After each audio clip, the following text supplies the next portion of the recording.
ఆదాయ పద్ధతి. ఏ కుటుంబాల వార్షిక ఆదాయం ఏ కుటుంబాల వార్షిక ఆదాయము ప్రభుత్వం నిర్ణయించిన దానికంటే తక్కువ ఉంటుందో వాళ్ళను పేదరికం రేఖకు దిగువ నివసిస్తున్నారని చెప్పవచ్చు. అంటే ఇక్కడ మనకు పావర్టీ లైన్ మనం తీసుకుంటే, పావర్టీ లైన్ తీసుకుంటే ఇది ఏపీఎల్, ఇది బీపీఎల్. అంటే below poverty line, above poverty line అనేది ఎట్లా నిర్ణయిస్తారంటే ఇక్కడ జనరల్గా మనకు ఆదాయ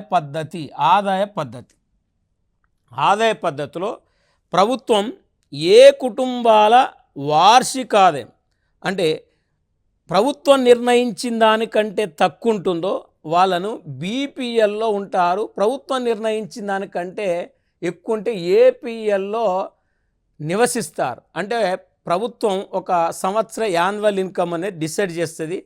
ప్రభుత్వం నిర్ణయించిన ఆదాయం కంటే ఏ కుటుంబాల ఆదాయం తక్కువ ఉంటుందో వాళ్ళు బిలో పావర్టీ లైన్లో ఉంటారు. ప్రభుత్వం నిర్ణయించిన దానికంటే ఎక్కువ ఉంటే ఎబో పావర్టీ లైన్లో ఉంటారు.